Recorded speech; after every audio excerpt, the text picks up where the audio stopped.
This is a presentation of Northeast Streaming Sports.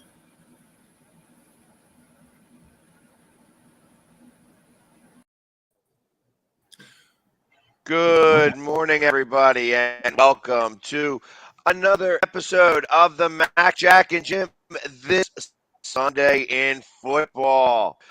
Good morning, Jim. How is everybody? Well, Good morning. It is what it You guys is. hear me? Yeah, Is this thing on? Good morning. Yeah. It is what it is. I know. I was a little weak on the delivery this morning. I'm sorry. That's all right. Have another cup Pags, of coffee. I'm imagining things. I mean, I'm dressed the way I'd be during the week, but you seem to be in jet green, the color, if I'm not mistaken. Come on. First off, they don't have this patch just anywhere. There's no Jet jersey that has that patch at all. You were blocking the So patch. that's for Jerome Brown. That was Right. the patch that they wore during the Jerome Brown after he passed away that following year. Great defensive player. So, and this is Byron S. So I know that there hasn't been somebody who was even that good on the Jets for a really, really, really long time. So, I mean, Jim, we even looked up to Byron Evans, back in the day. Come on, this is football. This is football Sunday. Byron's a good friend, but never looked up to him. He went to that little school down south.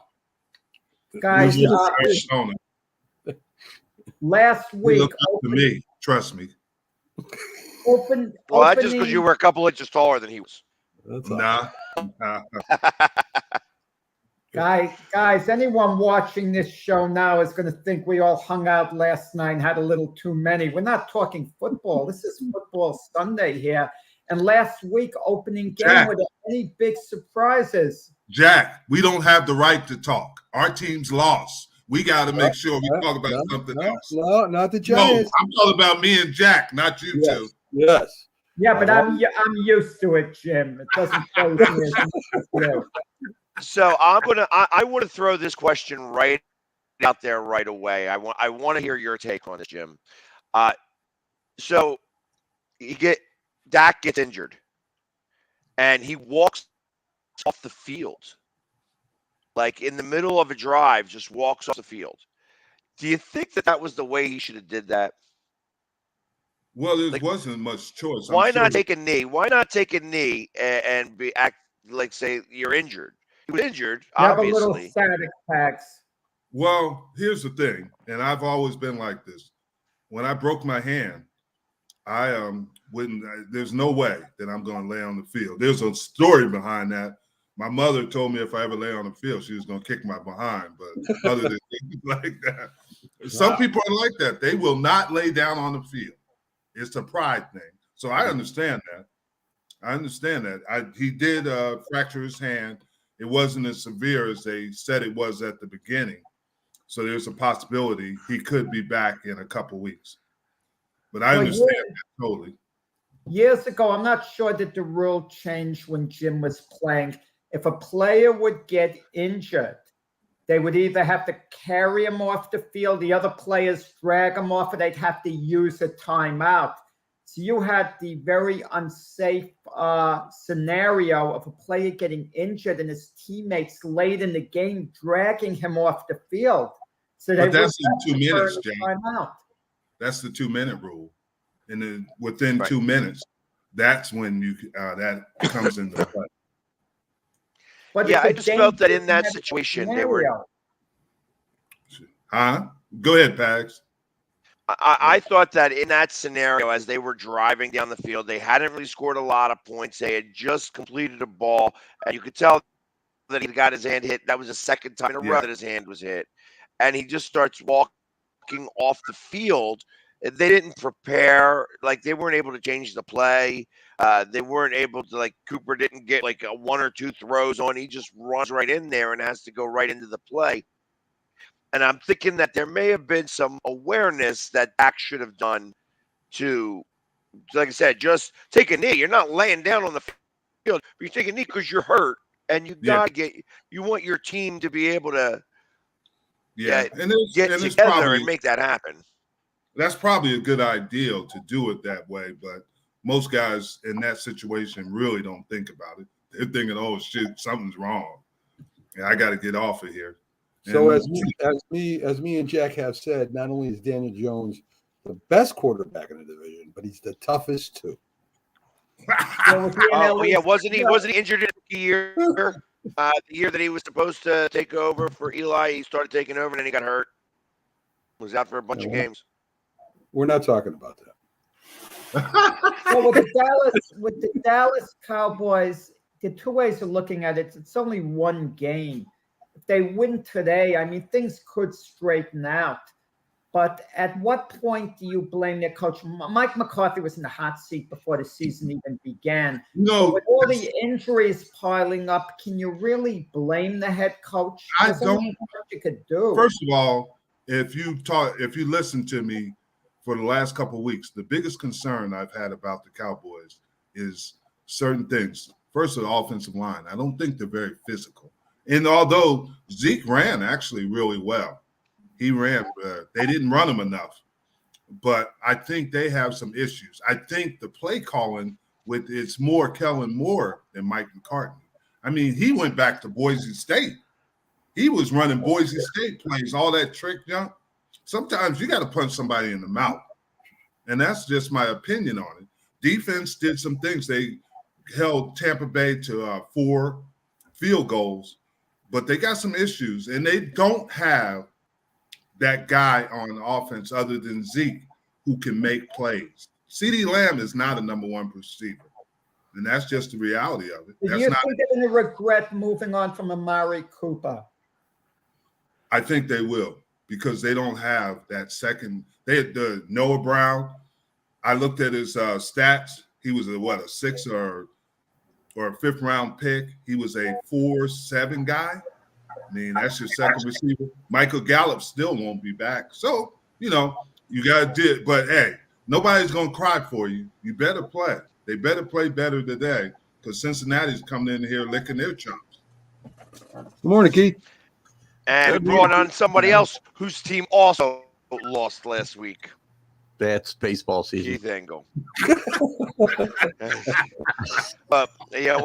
did the Yankees pull it out yesterday? No, they lost as well. Yeah. There you go. All right. I heard Joey Gallo hit another home run. I don't know. I don't know that for certain. I didn't it's an ugly week for the Patriots. either. Well, we'll join the ugly game. Yeah, we're in the Jack category right now. It doesn't feel good. No,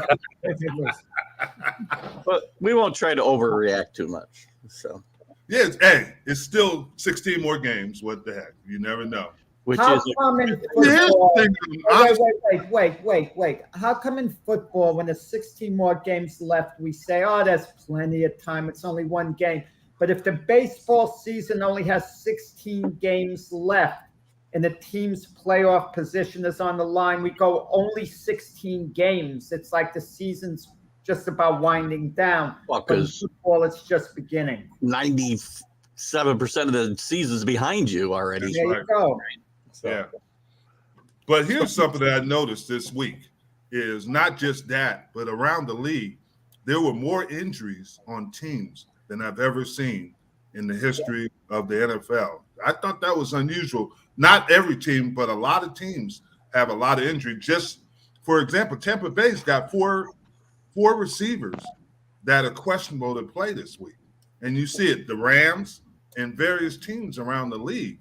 And then I think San Francisco lost the running back, and you see it. And that's kind of unusual to me. I've talked about this for a long time. And more guys get hurt during the season as well, I think. And Jim, you can speak to this. Part of my theory is training camps are so soft today. After the first week or so, they don't hit enough. They don't hit at all during the season. And guys aren't ready to get hit. They aren't in game shape. They don't play during the preseason, obviously, most of them. And that's why you see these plethora of injuries. Guys trained a lot harder in your day, I'm assuming, in training camp. Oh, yeah, because you had to prepare for training camp because of the physicality of it. And now you don't have the physicality. And that's a concern. I don't know how you get around that, because that's what I'm seeing is top players are not being able to play for an extended period of time. And that's a big deal for the league. You don't want your top players not playing, right? That's the worst scenario. And it's non-contact injuries for the most part too, guys. I mean, they're just nobody's hitting them and they're getting injured. Yeah. And you see it in college too now. That's the interesting thing. You're starting to see it, and it's filtering into the NFL.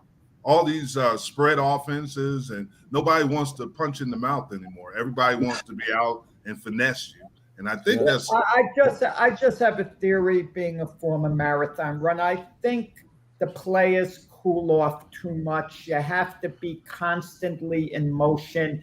If you're standing on the sideline for 15 minutes, okay, waiting to go back, and you cool off, and then all of a sudden you're sprinting all out, that's how you get muscle pulls. You know, you cool off. You have to be completely warm. I don't know about that. Like when a gazelle is about to get chased by a lion, that gazelle doesn't have to stretch before it goes running away. So plus, I think that we're built a little bit better. Is the great Lynn Dawson. Did you see him, Jack? I did. I was at the game. Smoking a cigarette before he went in the game. Right. You got to get warmed up. That was like halftime of the first Super Bowl, that picture, I think. Yeah. He's smoking a cigarette. Yeah. No, I don't think that's the issue. Plus, they have the bikes on the sideline now. Then a lot of guys go on the bike to warm themselves up. I think it's just what Keith is saying is right, is they've lost the physicality of the game. You can't just go out there and bang without being ready for it. That's why it happens in the preseason, where the starters play so little. It's not because the coaches want to evaluate the other players. It's because they want to keep their guys injury-free. That's the main reason. Keep them injury-free for the regular season. But then you get hurt in week one, so what's the point? Then you get hurt in week one, I agree. This is football. Football is, we're taking away the physicality. Everybody's complaining. I agree on certain things, concussions and things like that. You got to do this and that. All we're worried about it.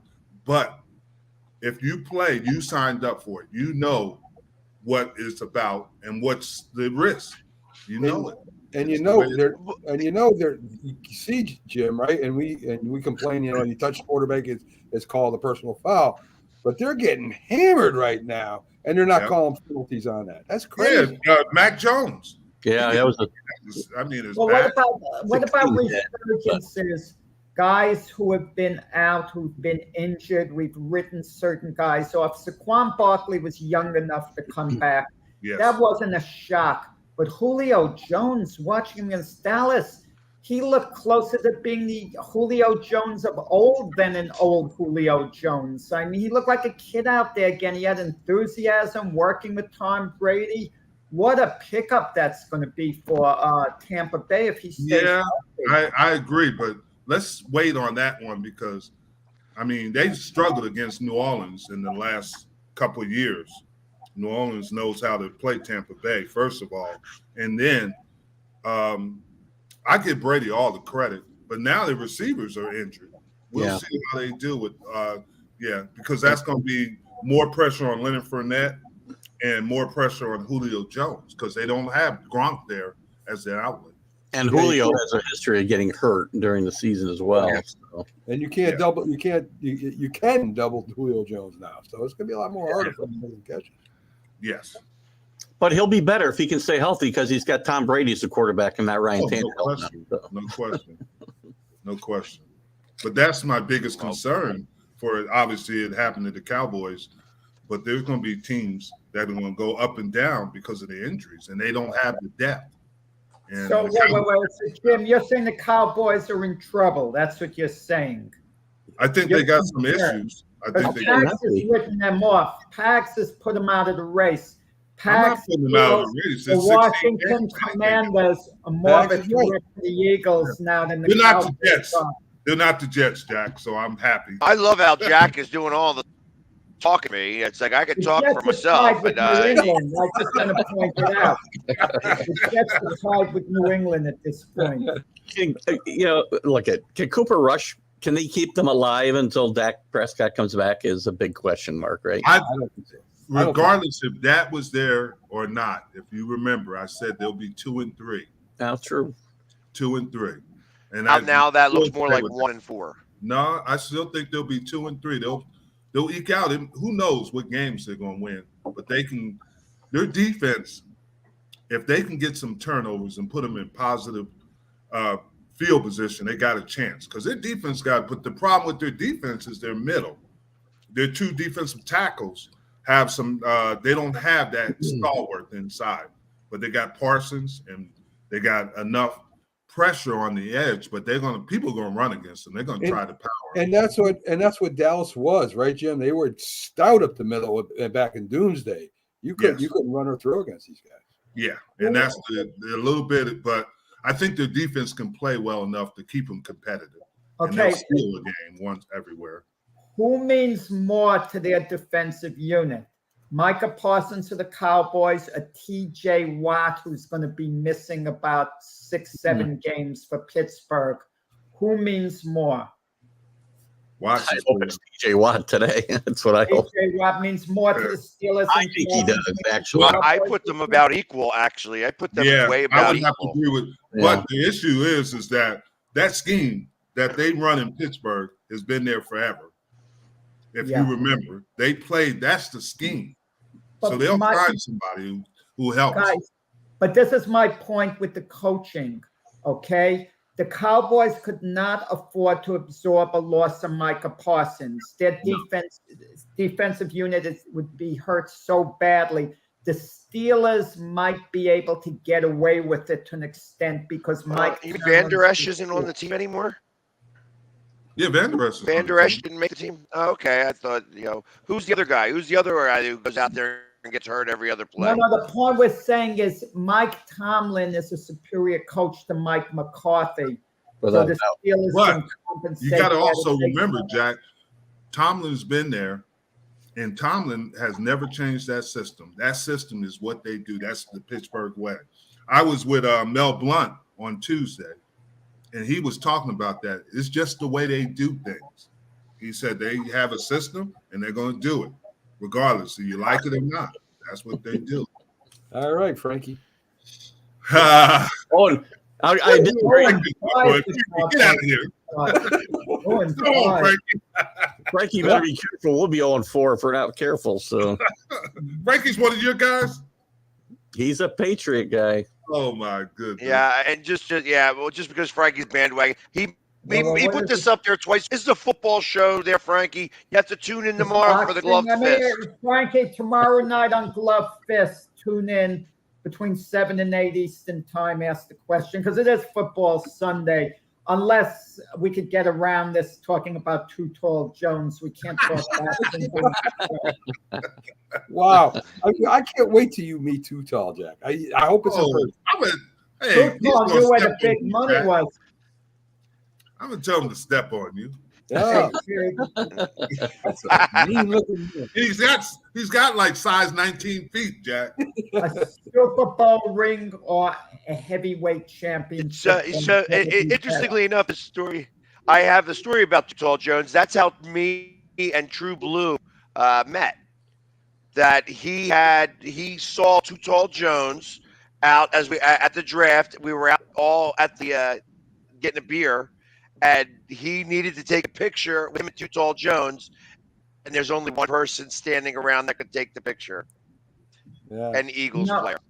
Pags, you've been known as the Philly fan to intimidate players.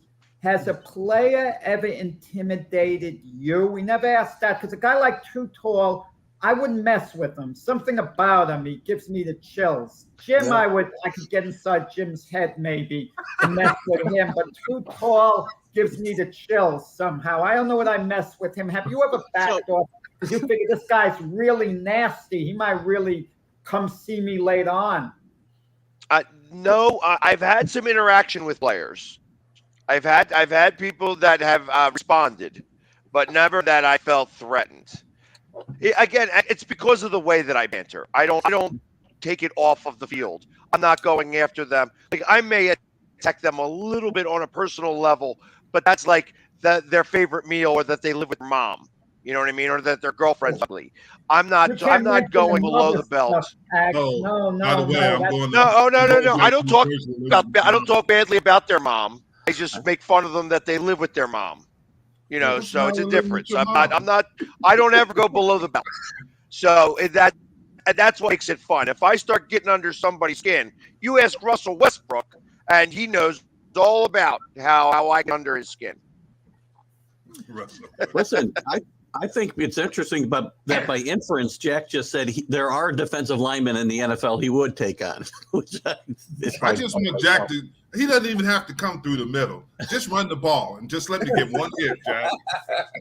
Wow. Wow.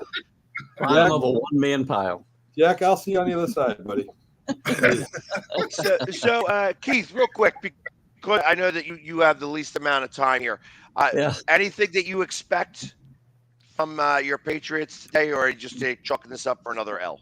No, I'm not chalking it up yet. I mean, they got to play better, obviously. Kendrick Bourne, I would expect to be a bigger part of this offense this week. He was pretty much non-existent. He had 2 touches last week. One went for 41 yards. And the owner spoke up this week and said, whatever doghouse he's in, he needs to be out of. I think you'll see him a bigger part of that offense this week, which will make a big difference. TJ Watt being out, as we talked about before, it does make a difference. Who it makes a bigger difference of being out, Parsons or Watt, is irrelevant when I'm playing them this week. But TJ Watt just, again, you have to account for him so much. It makes the players around him that much better. And with him being out, I think they can handle the rest of those guys a little better. And the defense played well last week. So I think I don't think either team's going to light it up on offense this week.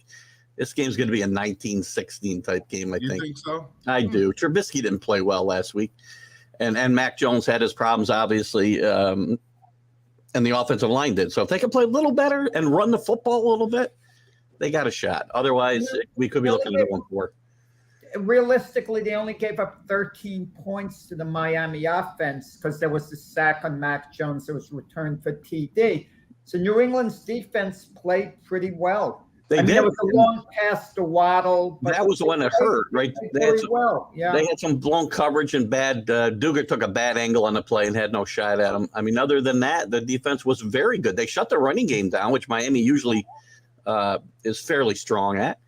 And I just think if they play as well on defense as they played last week, they got a chance to win this game. Whether they will depend again on the offensive line. And Mac. I don't know, Keith. Tua looked like Kenny Stabler out there. You guys looked He did. How many points did he put up on the board? The offense stalled over and over again last week. Is the key today to stop Najee Harris? You stop the Steeler running game and force Mitch Trubisky to beat you in the air? Absolutely. And the Bengals did that last week. The Steelers running game was not very good. But they still, the Bengals just shot themselves in the foot all day long. So they should never have lost that game. Yes, stop Harris, who's not completely healthy. But how do you say they shot themselves in the foot? Because they got hit 11 times. They got sacked 7 times. Yeah. Joe Burrows will not make it through the season if they keep doing that. They're like the Cowboys. They got issues on the offensive line. They got 3 new starters, and they didn't look very good. Well, they look worse than they looked last year. They were awful. Yeah. And then if you watch the kid they got from Dallas, Rel Collins, he is not the same player. No. He can't even turn his hips. He looked like Jack trying to turn his hips. I'm just thinking of something. I want to ask Keith this directly. Is there such thing as a very angry team the way they lost the game? Obviously, I think the answer would be yes. And would you say the Cincinnati Bengals would be the angriest team in the NFL the way they lost last week? And whoever they're playing today, they're going to take it out on that team, something bad? I know they're playing Dallas. Oh. I think there's a couple of them. I think there's a couple of those teams this week. I think the Rams. That's why I'm thinking the Rams, the 49ers. The way the Bengals lost to the Steelers, and missing an extra point, an easy field goal. You missed an easy field goal too. You missed the field goal. Mm-hmm. Yeah, but I blame the holders and the snapping, crew. He's actually supposed to be the best kicker in the league. Yeah. And going back real quick He went up past during the Super Bowl. That kicker went out and watched the halftime show. I'm rooting against him now. He shouldn't even be on the How team. dare he? Not be in the locker room at halftime of the Yes. Super Bowl. With your He's team, a you're kicker. watching the show. What's he got to be in the locker room for? Jack, you're right. Jack, you're definitely right, Jack. I agree with you. No, serious. How do you do that? Come on, give me a break. Why go in the locker and room listen, and be I will say that the one thing that the Patriots do have going for them is that they have beaten the Steelers 13 of their last 17 games played. Wow. Yeah. Didn't realize that. Yeah, So, but this is I just did the check because I wanted to see how Belichick did against the Steelers. Pags, I don't like those stats. This is now. Well, especially since Tom Brady's not there, it'd be much more relevant since he was a big part of those 17 games. So, they've won 5 of their last 6. Thank you, Jack. Most recent. Thank you. Listen to Jack. So, well, Jack does we can listen. And that first guy, I bet that first. Uh-oh. Jack, What does this mean? It can only mean one thing. Hey. Morning. The Ram. That's my extra espresso shot there, Jamie. Here he comes. Hey, Mac. Morning, guys. Yeah. Jack, Jim. Morning, Robert. Good to see you, Robert, man. you need to get your StreamYard fixed. Yeah. I tested it twice with Jack. We're going to get you squared away next Tuesday, hopefully. That's the worst thing you can do is try to do it with Jack. Yeah. Try Tags or Keith. He wants me to send it at 3 o'clock, 3 hours early. I said, okay, I will. That's good. Hey, you can be like Keith. You can be like Keith and send it the night before. You got to go through like hundreds of emails to find which one it is. Even though the topics may change. Listen, Jack. at my age, I got to do things when I'm thinking about them, or I'm not Yeah, going to I'm remember with this you, at man. all. I'm with you. I like that. Yeah, I'll do it. It's a learning curve having guests on the first week, Mac. Yeah. Robert, we can't talk very much because there's only 2 teams that won this week, the Giants and obviously Philly. Tennessee. Oh yeah, I'm telling you guys. I said before, I was halfway joking. I said the Giants could win that game. I'm on tape, guys. Tennessee can lose to anybody. They lost to the Jets last year. They lost to Houston last year. Yes. Yeah, Henry. I don't know if they can beat anybody this year, but What's the talk in Tennessee? The missed field goal by Bullock. Is that a big line over there? What? you know what the real talk about is giving the ball to the tight end instead of Derrick Henry on the 3rd and short. Everybody's irritated with that, trying to overthink the room, and getting complacent in the second half. Yeah. Offensive coordinators do that all the time. They think they think they know more about the game, and they expect these guys to do these crazy plays instead of just doing the normal stuff. Yeah. Let me ask you a question. Do you think that's this analytics era where everybody has the percentages?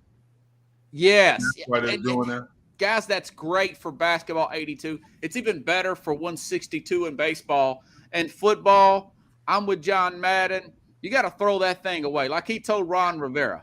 Take care, Keith. Gotta stay out, guys. Have a great Sunday. Good luck today. Hi, Keith. Real quick, did you win your survivor pool last week? Went out on Cincinnati. Interesting enough, the pool's worth $100,000, and there's 150 people left out of almost 600. Wait, Keith, just a quick answer before you go. New England at Pittsburgh. Who are you picking to win? 1916 Patriots. That sounds about right, Keith. Nice and boring. Good luck with that. It will be nice and boring, yes. I don't think Field goals. Have a good one.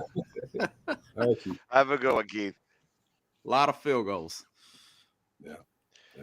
You know what? I see if it's a lot of field goals, I don't know that I trust it because it seems like most kickers couldn't kick last week. Oh, but yeah, Yes. Bullock, man. Yeah, that guy from Tennessee. Jeez. Man, I didn't even watch that last drive. I just had a bad feeling the whole time. When they made that 2-point conversion, guys, it started thinking about the playoff of last year. And, the fact that they're paying, I talked about this on my show, they're paying Tannehill $36 million. and they were relying on guys like Cal Phillips dropping a punt and the Giants getting that Oh, ball. yeah, that's True right. rookies, Jim. Yeah. Yeah, you're right. You can't depend, just putting all that on true rookies like that, Trayvon Burks. That's true. You know, you've got Robert Woods, your lead guy, coming back from an ACL. And it's his first year with the team, by the way, not to mention that. I don't think they're going very far, man. And like you said, Jamie, these kickers, man. I mean, see, I got a soft spot for kickers because I was a kicker in high school. So I was know. you really? Yeah, I was a straight line kicker. Had the square toe and everything. Was Big you the time emergency kicker, Jim? Didn't we see No, the I Chiefs was- kicker get hurt? Huh? Didn't the Chiefs kicker get hurt, and then they had Yeah. somebody? Yep. They had a defensive Yeah, lineman. Butler Was it a got hurt. defensive No, lineman? no, it wasn't. It was a safety, wasn't it? It was Reed. Justin Reed, Yeah, it might have been Reed. And he actually did pretty field good goal and put it through the uprights on the kickoff. on a kickoff. put it through That the was uprights pretty on the impressive. kickoff. Wait, I couldn't so believe that. they have guys who've never practiced on NFL teams, but maybe were kicking in high school, and they have that information in an absolute emergency. They could run them in. I'm that sure the they case? could, but I if they did their research, but it's hard. It's a different thing in the NFL, obviously, than a high school. football. I'm sorry, Jim. I couldn't imagine you in an emergency when you played running 25-yard field goal. Yeah, they I'm probably, a they probably been conservative. a fake, and I just run for a touchdown. Oh, yeah. That would be the longest play in history. Watching you try to run on AO, just that I have to have take run like 2 67, minutes. I've run 77. I run 29. So Oh, man. But anyway, so moving on to this week, there, Robert. Do you think Tennessee's going to do a bounce back, or is it more the same? You know what? And I will say this. Mike Vrabel has a way of getting these guys up for big games when they're big underdogs like this. Derrick Henry, if he has a good game, I think that they can have a puncher's chance within the point spread. It's like 10 now. But Kristen Fulton, one of their cornerbacks, he's out. It's in Buffalo. Rob, you think Mike Vrabel, that's a victory?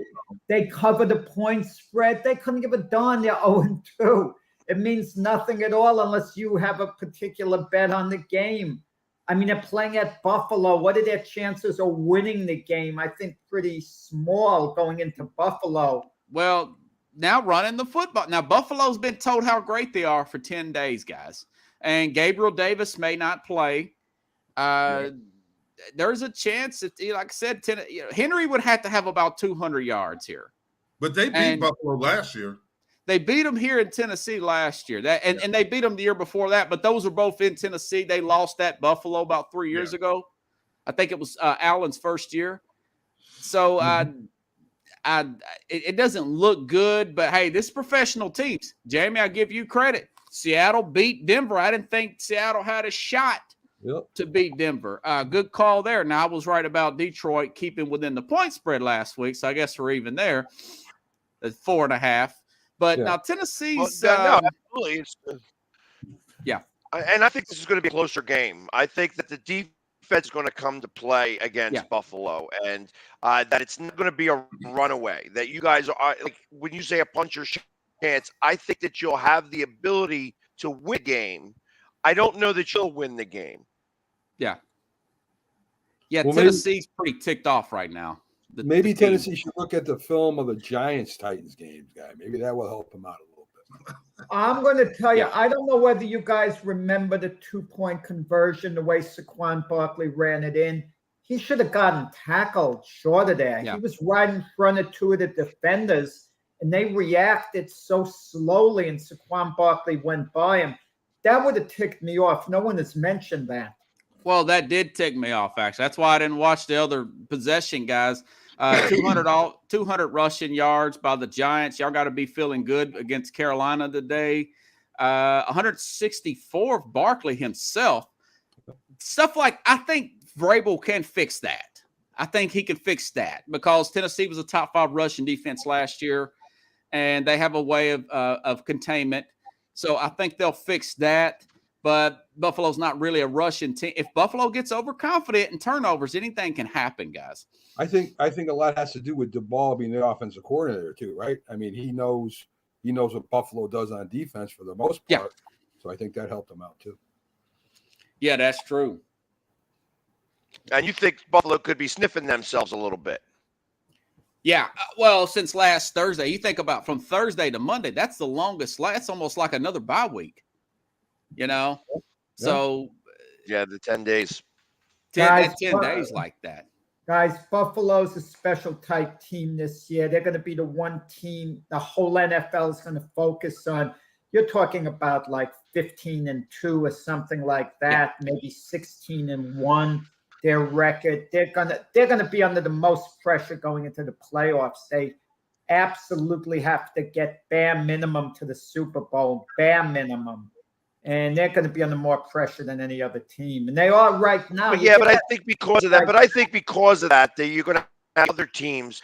The other teams play like it is their Super Bowl. So I don't say that they're going to go 15-2, 16-1. I think that the Bills are going to lose a couple of games here.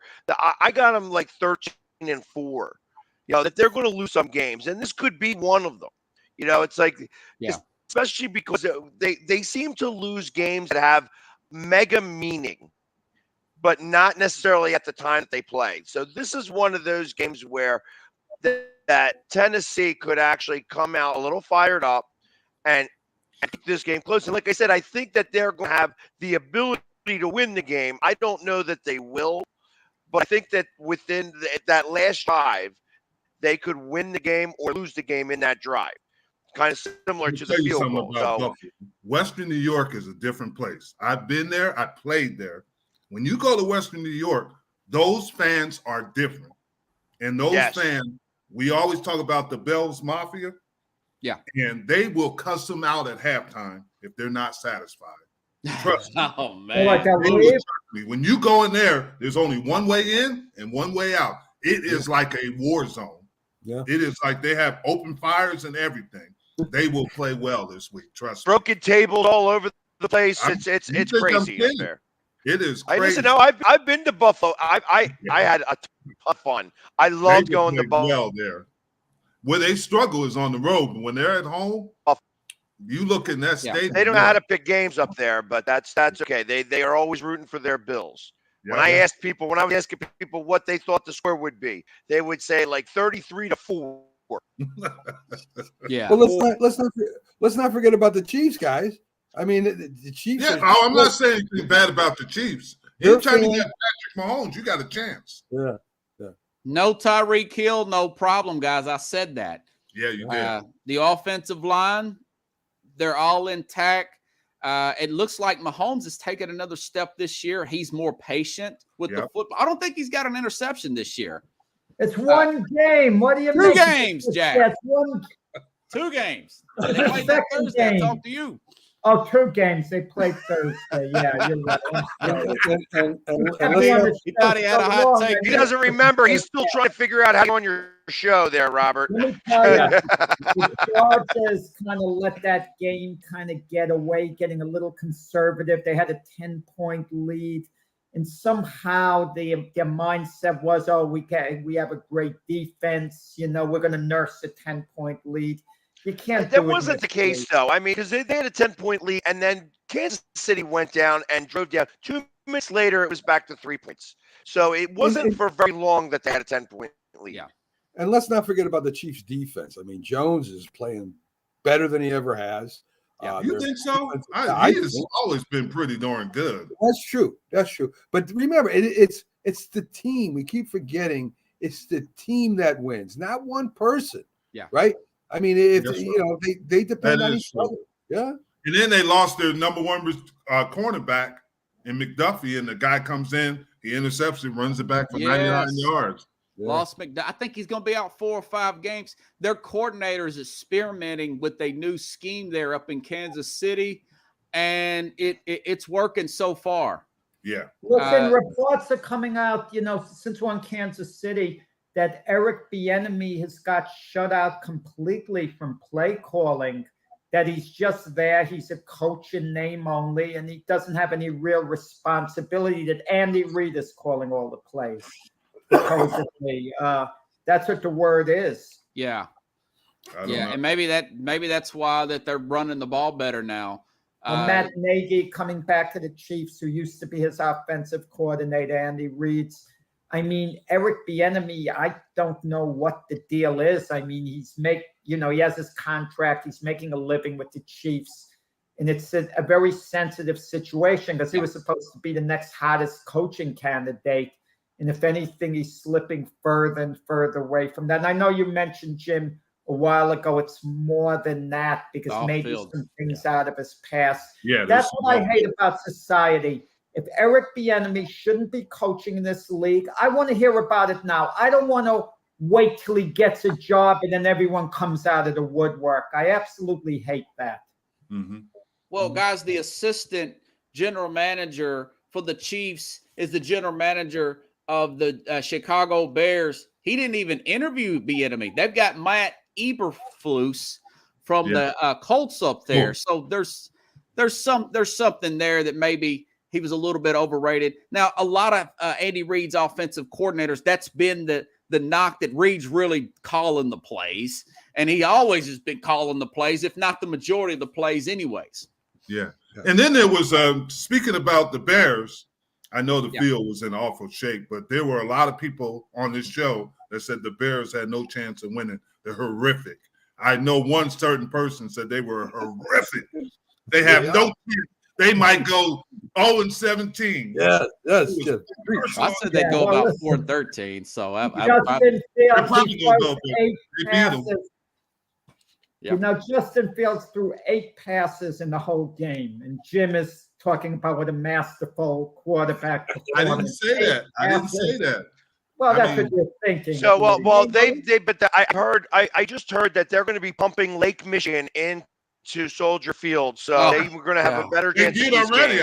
They might as well, but they did that. That's one win. Aaron Rodgers is going to straighten the Bears out this week. Restore order, and that. Where's the game at? Well, that's because he owns Chicago. It's in Lambeau, Jim. Chicago. So they are going to go to the field. Yeah. So they always did that anyway. So you think him and them young receivers are finally going to get together and get it right? Well, against Chicago, they'll get it right this week. Put it that way. That's the best medicine they could have for Chicago Bears. You think so? Yeah. Okay. Yeah. The Green Bay's got an excellent. But no, let's not forget, Green Bay's got a really good defensive unit. So I don't see Justin They Fields do have a good defensive unit with them. So it might not be a high-scoring game, but Green Bay could buy some time this week, win the game.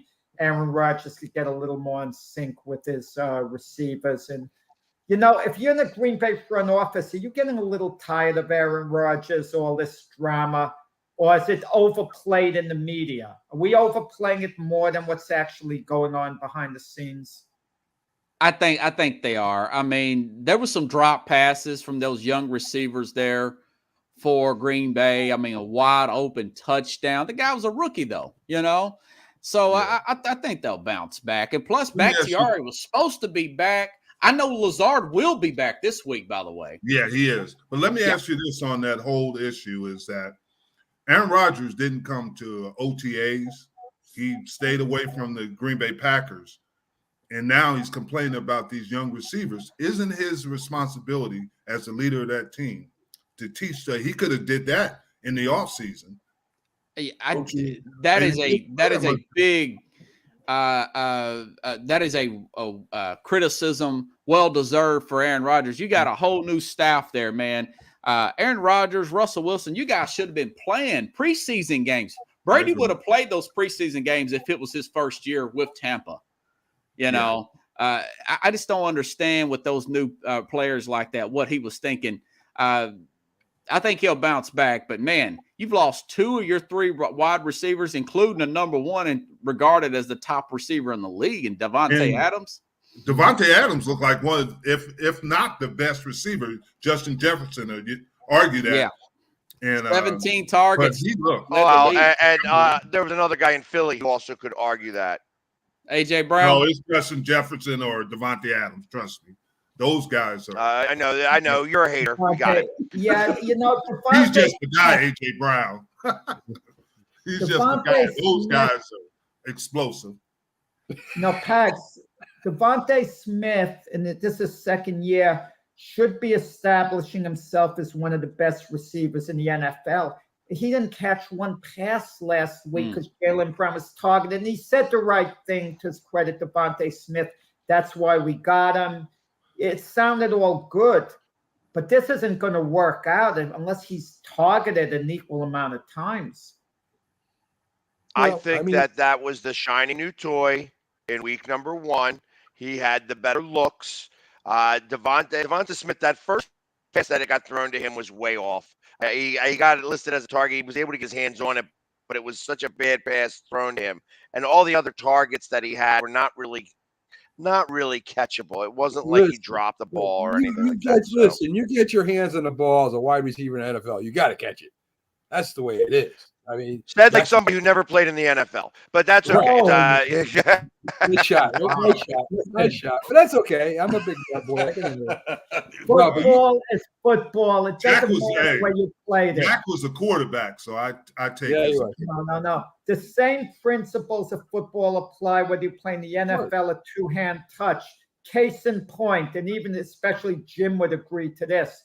When you play two-hand touch, you played against a kid that was so speedy. So on 10 Mississippi, you wouldn't charge him all out. You wanted to contain him because once he got by you, he's going to create the most damage. That's like Lamar Jackson. So you kind of back off. You don't go all out after him. You want to kind of contain him. Jack, how we play two-hand touch is we had no referee, so I punched him in the stomach that I wasn't worried about. Dang. and he learned that from Too Tall Jones, Jack, just for your information. That's right. That's it. See, now we're finding out what happened at the bottom of those piles. Yeah. James Robinson, we just got a post here, the better running backs. Is James Robinson with Jacksonville ever going to fulfill his potential? And we don't know. I mean, Urban Meyer held him back last year, supposedly, but there can't be any excuses now. Yeah. Right. Now, actually, check that. Tell that fantasy. If that's a fantasy question, go with David Montgomery. He's going to get more carries because Robertson and ETN are taken away from each other. Yes. Robertson's coming back from a pretty serious injury, Jack. I like his first year, and last year I think that Urban Meyer purposely tried to go away from him over ETN. Then ETN gets hurt, then they got to go to Robertson. Then Robertson gets I think it's either Achilles or an ACL. It was a very serious injury for James Robertson last year. That remains to be seen, though. We're in a new year, new head coach, plus Frank Wright and Doug Peterson are playing against each other, guys, this week. I mean, I like Jacksonville to keep that streak alive. By the way, that's the first time actually too. They haven't played each other. That was the backup quarterback. Just think of last week: Chicago, Seattle, and Houston. The consensus 3 worst teams in the NFL. To a lot of people, neither of them lost. Just think of that. Well, Houston tied technically. They tied, they didn't lose. They're all professional football players, Jack. Yeah. When you come down to it, right? I mean, anything can happen, as they say, on any given Sunday. That is true.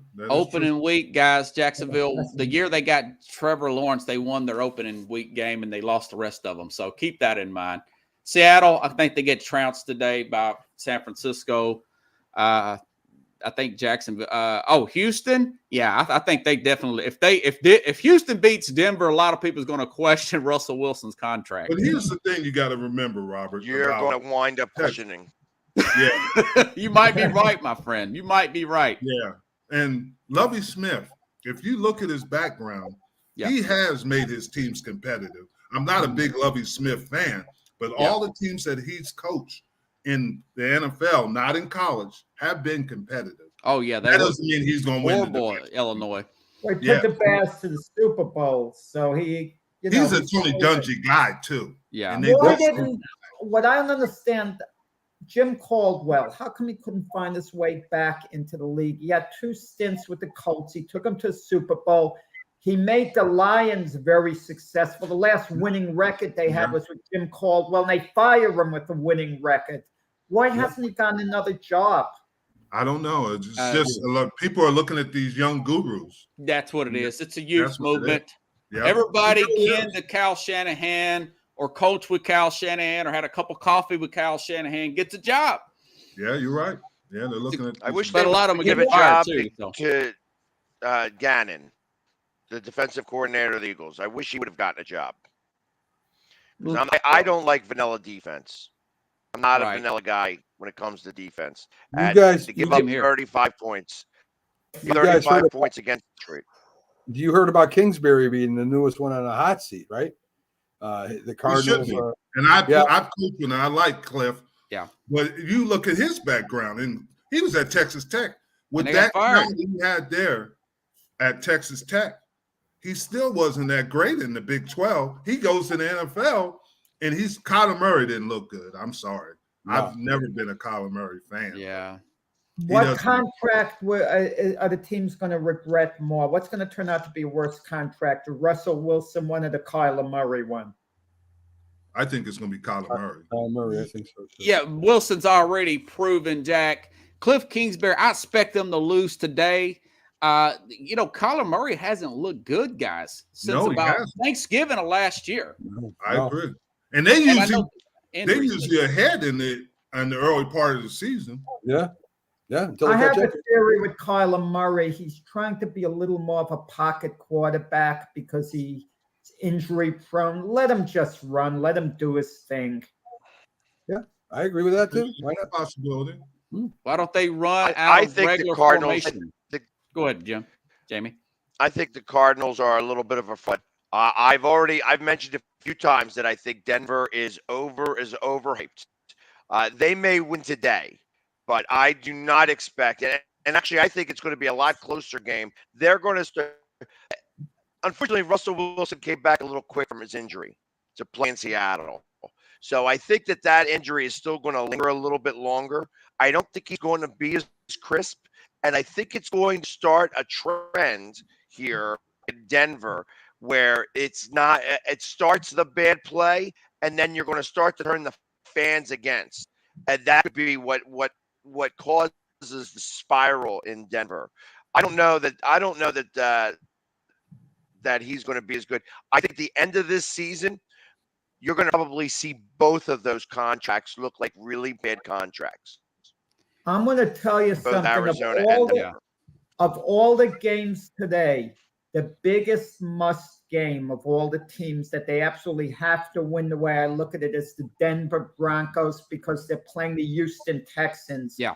If they're 0-2 after playing Seattle and Houston, what's that going to tell you about the season going forward when they have to play within their division, the Chiefs twice, the Chargers twice? I mean, it could get to be ugly at Denver very quickly. That's what I think is about to happen. Jamie, I want that emotional play you talked about with Russell Wilson. I think that was real. Good call there with Seattle. I think Wilson had a LeBron James type of effect the first year at Miami. I felt like that he was totally not on his A game. He was totally out of it. He was not used to those kind of boos. There was so many mental mistakes. I mean, doing the shotgun on the 1-inch line, are you kidding me? You got to rush that ball right up the middle. They left about 8 points on the board. Kicking a 64-yard field goal. Are you trying to tell me that he doesn't have the authority to call audibles? And they had 3 timeouts there. I don't know if Nathaniel Hackett is non-confrontational, millennial kind of guy, and and Russell Wilson. I don't think they're having any communication between the head coach and Wilson there. And people's got to quit walking on eggshells. You got to win football games here. A lot of money's at stake. Agree. But can I say something? Yeah, I mean, Peyton Manning 64 timeouts. He kept going. Yeah, Manning wave off Dungy on the kick, on going for it on 4th down. That's a different story, though. Yeah. But when you have a rookie head coach, don't you want to give him time to, kind of learn the way you would a rookie quarterback? I mean, they're going to make mistakes. They're going to learn. I mean, Mac likes to mention with Bill Parcells had a terrible rookie season as a head coach, and he learned from his mistakes year 2, and the rest is history. I mean, Hackett made a mistake. He acknowledged it after the game, to his credit. They shouldn't have kicked the field goal, at least. They should have gone for it. At least he came clean, and there are going to be some growing pains. He made 1,000 mistakes. You can't go with shotgun on the 1-inch line like that. Bad. Yeah. And then he did it twice. Yeah. And then they turned it over in the red zone. Not only that, and listen, this is a not for long league. You're a rookie, but you got chosen on the biggest stage. You can make some mistakes, but you can't look so out of it with 50 seconds left on the clock and 3 timeouts. So much so that you have to let 30 seconds go by before you call that timeout.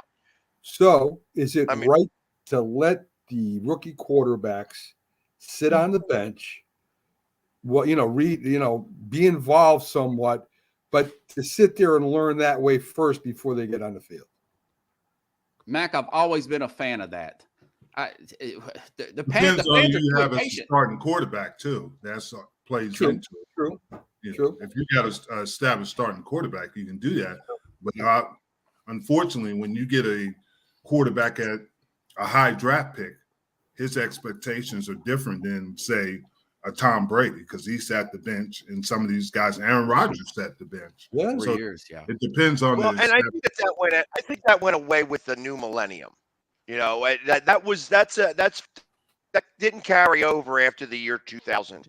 I think because colleges had more dialed down offenses back then, that it was more expected, that it was a rare situation where a quarterback that started right away, as a rookie. Now going the opposite way after the year 2000, I think because these colleges play more of a pro style offense, they're able to do different things and start faster as rookies, because you need to get that immediate satisfaction. If you take a first round pick, you got to get him to start right away. You can't. Colleges play. That's the issue, because certain colleges do play pro style, the Alabamas and teams in the SEC, but a lot of colleges don't play a pro style with the spread offenses. That is not a pro style offense. That is more of a college, because they don't read coverages, and that's some of the issues with some of these young quarterbacks is they never been taught to read coverages. True. They sit back in the gun and they see the spread offenses, and it's all timing routes. Yep. It's all, and they anticipate the coverage from it and they throw it. But there's some teams that do. Alabama, as we know, Georgia is a pro style offense. Ohio State is somewhere in between. They're not pro and they're not spread all the way. So and one of the most important things as a quarterback is that pre-read, right? Yep. When you come up to the line of scrimmage, this guy is going to be there. That should be the coverage, and you're already throwing the ball before the guy even gets into his patterns. So. Exactly. So I think it's a case-by-case basis, realistically talking here. Guys like Trevor Lawrence had so many more college starts. Zach Wilson, I would have been okay if they would have sit him for a year. He didn't have that many starts. Trey Lance over there in San Francisco, man, there's all kinds of panicking going on up. By the way, if Trey Lance gets off to a slow start today, that is a big pressure cooker over there too. Yes. Yeah, I'm putting Garoppolo in. I'm not worried about feelings and everything. You have a Super Bowl roster. You're going to have to do what you have to do there. Seattle's got a boatload of injuries, including Jamal Adams out today. They need to have a huge game. Adams is out for the year. Yeah, Adams is out for the year. They played on Monday night. They should be totally exhausted there. They're going on the road. San Francisco lost an awful game there by 9 points. But Pags mentioned this earlier.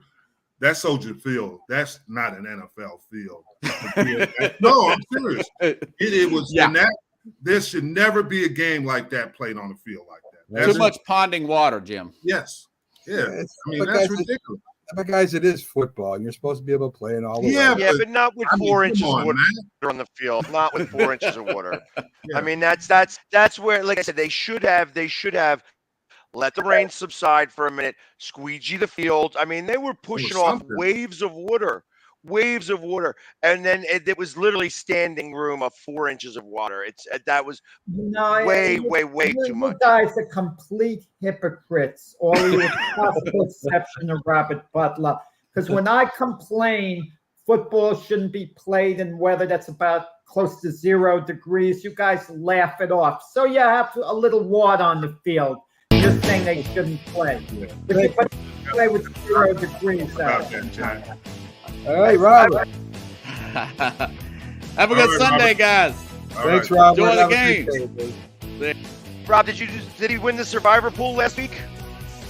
You know, Jim is glad he wasn't a Cowboy during the Ice Bowl against the Packers in that game. Jim Yeah, he would have been Jim would outside. have claimed he was That's not what I'm beforehand talking to about. get out of the game. Yeah, he But would've they been have the outside. technology to clean the field off. Come on, guys are sliding in the water, and I don't mind that. Yeah. But you can at least when we played the championship game the first time in San Francisco, the field was in that condition, and they brought in, I think it's George Toma, and made it playable for both teams. That could have been done there. They should have known that they were going to have issues with the draining. That's all. You know, I only hear because my Jets back in the day after they won the Super Bowl, the first time they went back to the AFC Championship game, they lost to the Dolphins in Miami. That was like the Mud Bowl. The field was so muddy, and the Dolphins deliberately kept it muddy. Oh, I of mean, course. pure mud on the Slow field. it down. San Francisco was notorious for that. Yeah. That's not what I'm saying. I'm saying they could But if have. mud is you mud. Mud is mud. Water. You There can't was run this in was mud. a fishbowl. You can't get your footing in mud. Yes. Pardon me? You can't get your footing in mud. I mean, you know, It is what it is on mud. It's not what the complaint. The complaint is that they could have cleaned the field, at least got some of that water off of it.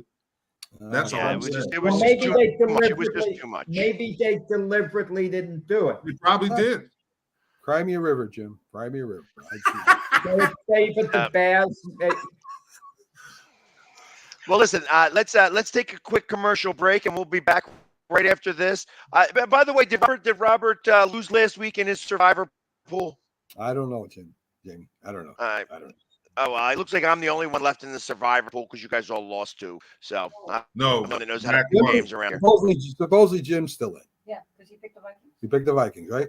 Yeah. Ah, I Jim think picked Viking. Look at that. See, he was better at picking Survivor than he was at picking his fantasy team. We won't mention anything about that. Jim showed his faith in Kirk Cousins. I mean, good move, Jim. You know, showing his faith in Kirk Cousins. There you go. So we'll be back right after these messages, and we'll talk about how bad Jim's fantasy football team really is. Hey, wait a minute.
Trisha's having a sleepover tonight. Can I go? I wonder about Lucy's friends. What should I say? I know you're only 10, but one of these days a friend will offer you a drink. And alcohol at your age can lead to so many things. None of them good. So can I go to the sleepover? Lucy, I want you to promise me I something. finished my homework. Bigger promise. If there's any drinking, I want you to say, "No thanks, not my thing." Mom. I promise you, your real friends won't care. Deal? Sure. Really? I promise, Mom. They really do hear you. Did you pack your toothbrush? For tips on how to start the talk, visit underagedrinking.samhsa.gov. A public service message from the Substance Abuse and Mental Health Services Administration. Supporting the needs of our veterans. That's the goal of all of us at Team AmVets. Like Mitch, Carlos, and Kevin from our Welcome Home team that brings furniture to our vets. We are Team AmVets. Or Linda from our thrift stores who brings you great bargains every day. I am Team AmVets. And John, who picks up your thrift store donations that support California veterans programs. I am Team AmVets. Visit our website or a Team AmVets thrift store to donate or shop today. Join the team! I mean, you can see right now, without LeBron, Lakers are struggling. Let me tell you about a team I hate, all right? I know the Dallas Cowboys fan is here, so I had to make sure he knew how much I hate this team. I'm ready. I've often said that the people who run baseball, they try very hard to ruin it. I'm from Brooklyn. I don't have a problem saying it to his face. Oh, I'm from Brooklyn. Hey, get us any.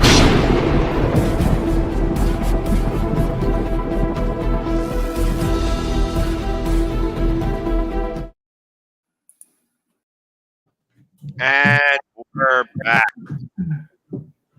I love the team I hate. Jack had to come right back in, just literally get in right at the nick of time. That shirt Why picked him up. Why are you telling everyone what goes on behind the scenes? Because you know what I'm actually doing? Now I got to say what I'm doing. I'm stretching because I'm sitting here, and you could get muscle pulls and cramps while you're sitting. So I believe in what I say about the players, and that's how I do it myself. He's got to remain game ready. He's staying warm. He's on the bicycle in between takes. Yeah, in between. I don't cool off. Oh my goodness! I can't believe you just said that, Jack. Well, let's talk about. Let's start with the Jets since they really are the. Well, I guess maybe we'll start with the Jets. They scored 9 points last week. And who are they going up against today? They're playing Cleveland. This is a winnable game for the Jets, okay? I mean, I think we're going to get it done today. I mean, we're ready. I mean, this is our first win. Robert Salah, I found out is taking receipts. Whoever's questioning the Jets now, he's going to be mad for us. So I'm going to get it together. I better jump on the bandwagon now. And Jets actually have a very good nucleus. The problem with the Jets is only twofold. Right now at the quarterback position, I'm not sure what the answer is. We don't know how good Zach Wilson's going to be. No one really knows. I mean, but when he comes back from the injury, we're going to find out. And Joe Flacco's long in the tooth. Their offensive line is poor against pass protection, but they're good blocking for the run. Jets can run the ball. They have a very nice nucleus of receivers. I hope they play Garrett Wilson a lot more because he's a stud. He's going to be outstanding. And their defense is pretty good. So the Jets, they're going to win this game. They're going to go into Cleveland and they're going to win this game. Nothing to fear. This isn't the same Cleveland Brown team that I thought was going to go to the Super Bowl last year. They're pretty ordinary. Hey, Jack, the only question I have, what I would love you to do is when you make the pick, do a ventriloquist act with the bear, okay? I like the Pickles pick. Okay. Pickles has got it right. Yeah, Pickles is nuts. 19-17. I think that's a little bit of a stretch. I don't know that the Jets are going to be able to put together a game like that against Cleveland. I think Cleveland is a little bit their defense is going to be what beats the Jets. I don't think it's going to have anything to do with their offense. I think it's going to be a low-scoring game, but I don't think the Jets are going to be able to put points on the Cleveland board. needed a 58-yard field goal to beat Baker Mayfield last week. Don't tell me that defense is so elite. We love Myles Garrett, but come on. Hold on, and how many points did they score? Like they scored maybe 20 points, right? There wasn't much of a kicking game, but right. Right. Let's hear because they got a former Cowboy in Zerline. That was the problem. Yeah, there was a reason why they got rid of him in Dallas. All right, Jack. Let's hear Now what I see why. Yeah. Let's hear what the Bear has to say, Jack. Let's hear the Bear. Is the Bear going to make the pick? The Bear's picking the Jets. The Bear wasn't out last week. The Bear kind of knew we were going to lose to the Ravens. That's why he didn't show up. He showed up this week. I just have one question. Why would a New York Jets fan have a bear? It's Jets. It's not Bears. It's symbolic here. It would be hard sitting there holding an airplane, so I guess that's part of it. I guess so. Bye-bye, I guess just grin and bear it. Bye-bye, Cowboys. Grin and bear it. I do not think that the Jets win today. I think that they lose. What is the spread on that game? It's 6.5 points, and the over/under is 39.5. I personally think that the Browns, the Jets may cover that spread, but that's just because the Browns won't score a lot of points either. I have that more like a 16-10 game. Well, I think if the Jets are going to win a game, this would probably be the one they win, right? I mean, this would be a game that they have a shot at winning. I don't know. The one thing you got to remember about the Browns is they do have an elite running game with Chubbs. That's true. And what's the one from Kansas City? That's the thing you got to worry about. Yeah. Yeah. And they catch the ball. They catch the ball great over the backfield too. I mean, they're awesome. I mean, that's the thing that's going to get the Jets in problem because they have two backs that are premier backs, and that's where the Jets will lose the game. It's not because Cleveland has a better running game. And isn't Jarvis Landry one of their receivers? Jarvis Landry's with the Saints. Yeah, they cut. Oh, he's with the Saints. All right, so. Because I don't recognize their receivers' names, and of course their quarterback is obviously still going to be out for a little while. They got Amari Cooper. Oh, that's right. He didn't do it. Brisket didn't get to Cooper. I think Cooper caught 2 passes. He was like CeeDee Lamb. Yeah. Well, they also double covered him all game long. That's a part of the NFL. If you're no, and I get it, but they didn't need to go to him because they were getting it from everywhere else. But that was that they did specifically. They wanted to double him up so that they could make that quarterback beat them, and the quarterback beat him. You know, ultimately, it took a field goal at the end to do it, but the quarterback was able to beat Carolina. Well, Jack, I'm with you. I'm going to take the Jets over the Browns too. How about that? I'm going to take the Browns. All right. Yeah, I'm not going to take the point. You have 2 up top, 2 on the bottom. Obviously, we're the smarter ones down here at the bottom. The Carolina Panthers are going up to New York today, and that is the Giants, for the first time in a really, really, really long time, are favorite by 1.5, and the over-under is 43.5. Yeah, Giants. There's no question that they're going to beat the. Tough game. I mean, a very tough game. I mean, I'm going to go with Carolina in that game. Oh, I mean, Carolina's a decent team. I mean, the Giants win one game, and you're making a big deal like an elite team. Carolina's likely better team. Oh, come than on. The Giants. Carolina's got a really solid defense. The Giants in transition. Nice win last week. Please. You know, they're going to win a game here and there, the Giants, during the season. Here and there. The Giants, you're looking They're at going to win the division this year. When all is said and done. The Giants are going to be contending for the division title. And oh, my God. That is not happening. I mean, listen, Rule is under unbelievable pressure, and the Giants are going to get him fired today. That's simple. You know, I'm looking at a 1916 type game there with Carolina winning. Not a lot of scoring, good number of field goals. And they got Saquon Barkley. Saquon Barkley. There's not going to be a lot of scoring, Jack. Okay. Right. Well, I mean, I don't remember Saquon Barkley scoring a lot of They have touchdowns last McCaffrey game. in Carolina. I can counter with McCaffrey, and he rates ahead of Saquon Barkley. One game Barkley had last week. You guys are making You're still afraid of him getting hurt every time he touches the ball. Every time he touches the ball, you're afraid of Barkley McCaffrey getting and hurt. Barkley. Yeah, right. They're both injury prone. Correct. So I fully expect they gave him the ball 18 times last week. They'll probably try to give him like 20 times this week. He'll wind up getting hurt somewhere around week 4, and that'll be the end of the Giants. I still think the Giants have the opportunity to go 1-4 this year. It'll be the 5th year in a row that they. You lost your mind, Pags. You just lost your mind. Yeah. Okay. We already determined that I know more about football from last year than you guys do. Max nailed it last year of all of us. So I think this is going to be a fairly close game. I actually would side a little bit. I think that the Giants might be able to pull this one off. I think that you'll see pass from Daniel Jones to what's that guy's name? He's Shepard. Kadarius Toney. And they're gonna win by like 4 points in this, here. They're gonna actually make the cover. I have it at 24-20. So it would also be like a touch over, a half a point over. Jim, do you have an opinion? Yes, I do. I think Carolina is going to eke it out. I think that, and the reason is some of the reasons you said. As long as McCaffrey stays healthy, they got a chance. And then they got Robbie Anderson. I don't know if the Giants can cover Robbie Anderson. And then you got to remember they have some things that are going for them. They are very good defensively, and they had a week to watch Saquon Barkley, which he is healthy.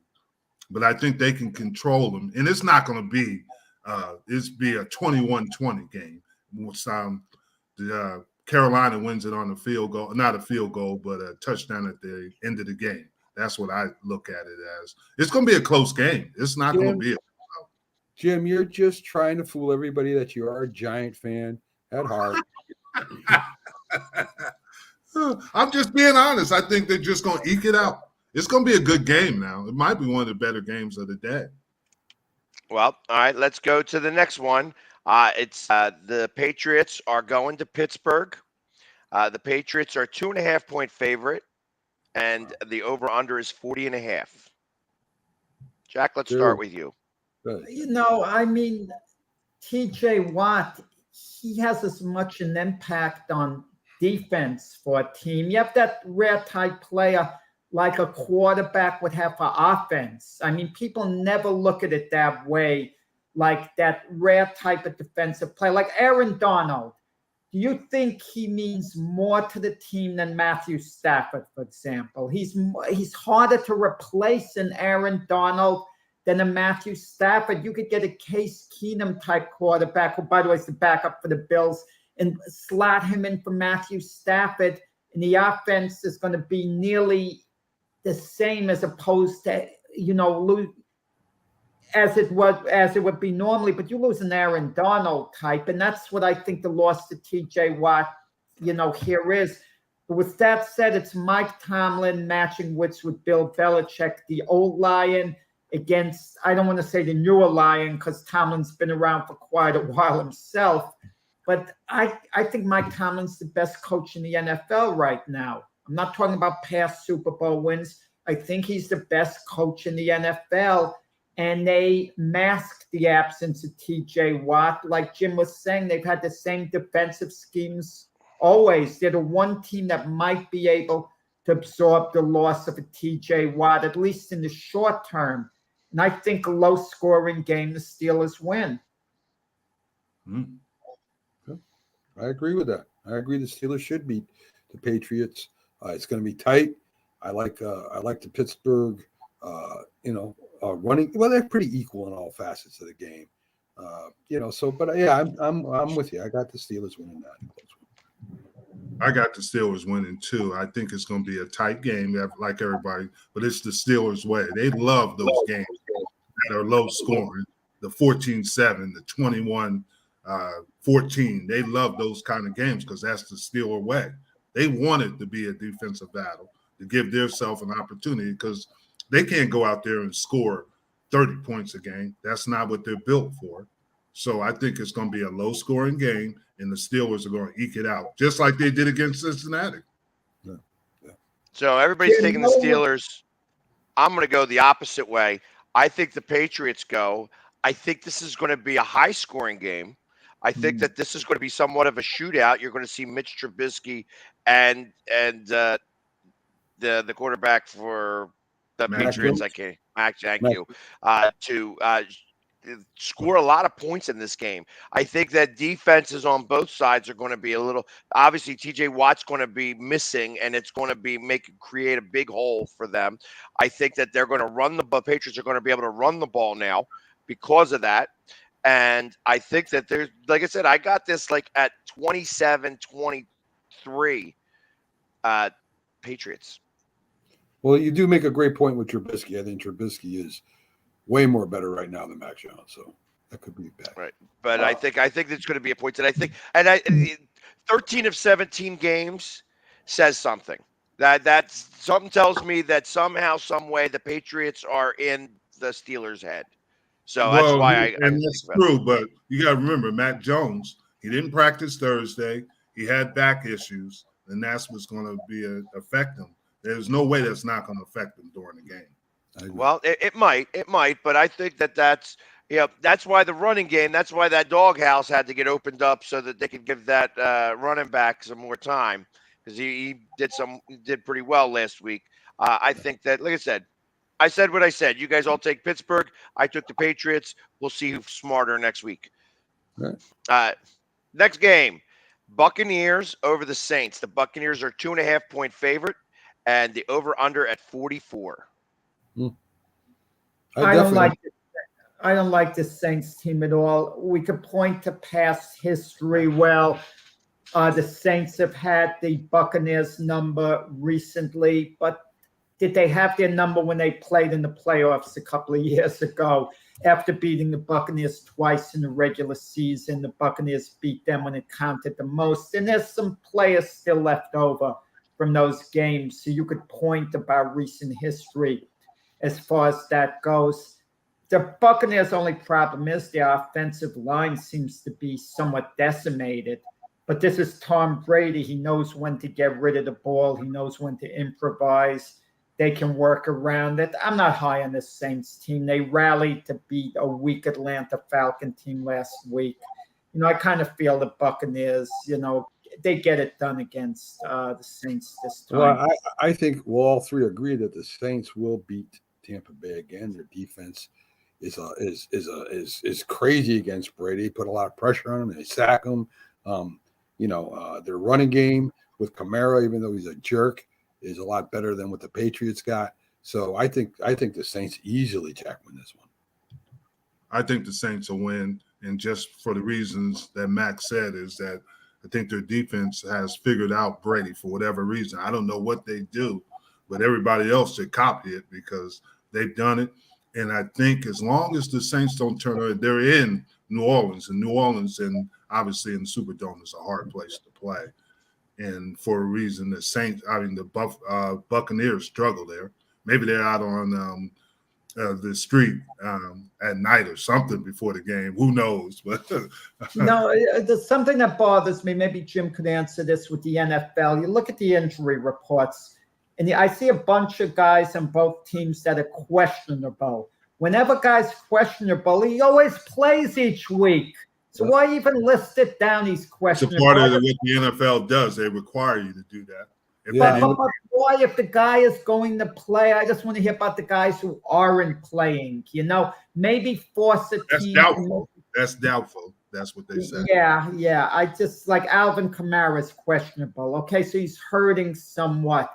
But what difference does it make? I mean, it's not going to change the offensive scheme. They're not going to go after them hard at the defense. And guys, this has everything to do with sports betting, right? We know why.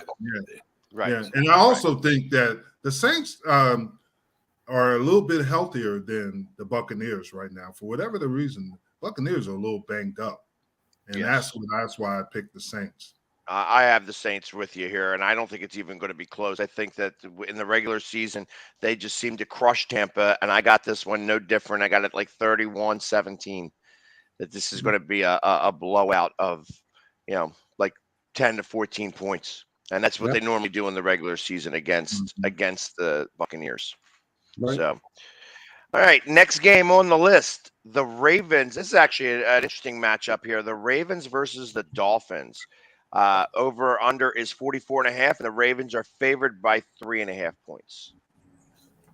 I'll tell you, it comes down to who you have more faith in a game like this, Lamar Jackson or Tua.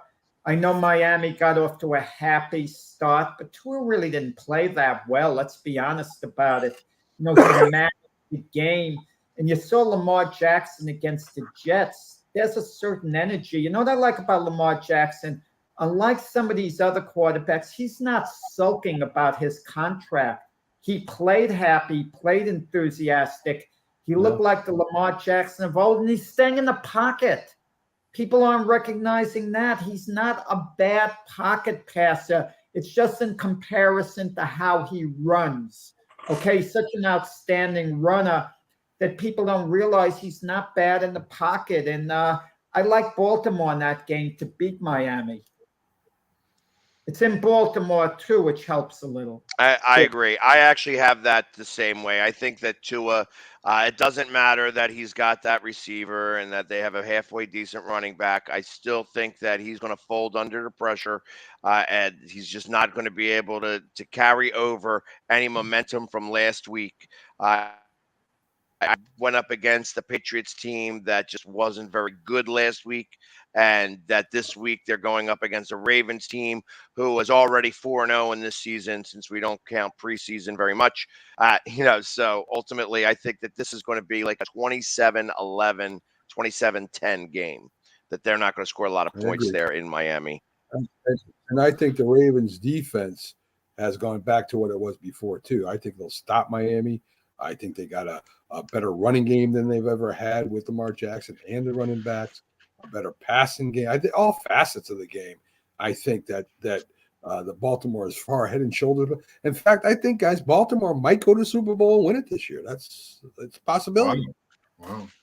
I like Baltimore, and a lot of these things you guys have said are correct. But you got to remember, last year, Miami beat Baltimore, and they played zero coverage against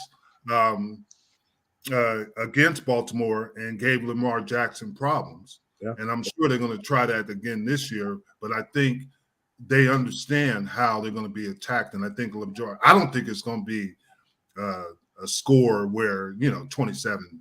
I think it's going to be closer to a defensive battle again.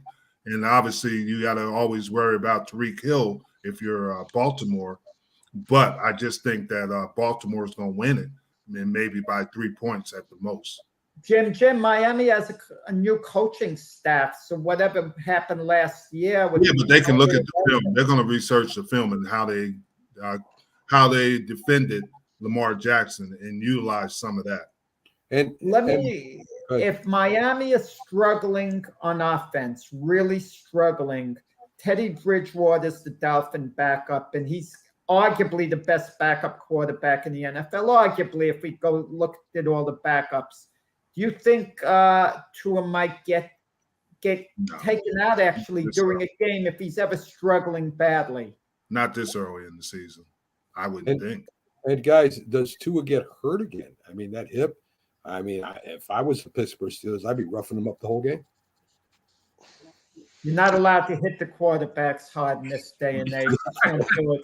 Put it out of your mind. Right. So another game that I find very intriguing, the Washington Commanders are going to the Detroit Lions. Right now, this game is a pick 'em, and it's 48.5 is the over-under. I'll start off on this one. I think there is a renewed life in Detroit. That Detroit offense is better than what people were thinking that it was, and that's why they scored some points. I will say that some of that had to do with a very vanilla defense, so I'm not going to give them all the credit in the world for that.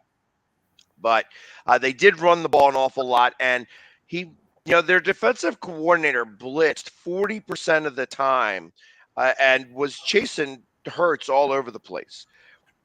Wentz is not as mobile, and I don't trust that their offensive line. The Eagles have a very good offensive line.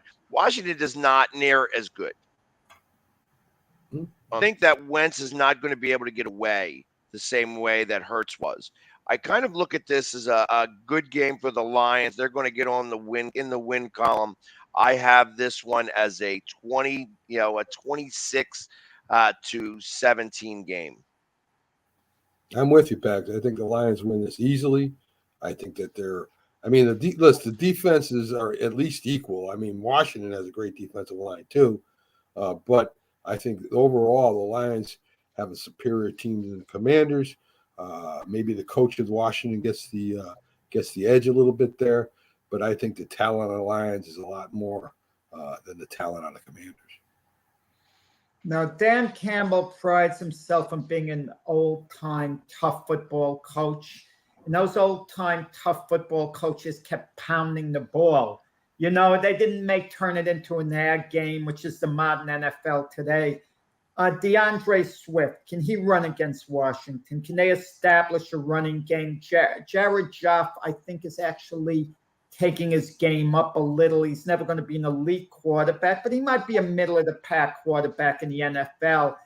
And I'm going to go with the Lions to win this game because if they truly have turned the corner, they've got to win this game against Washington. You don't lose at home against the Washington Commanders. I mean, but if Carson Wentz should have a really big game, maybe we should start thinking maybe Carson Wentz is back to his old self when he was like an MVP candidate.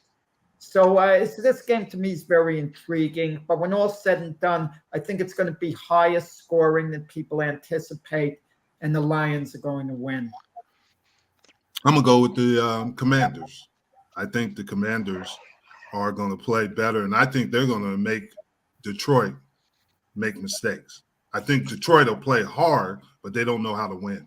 They can't win games like close games because they don't understand how to win yet. Mm-hmm. And they're going to play hard, like I said, and they're going to look pretty, but they're not going to win the game.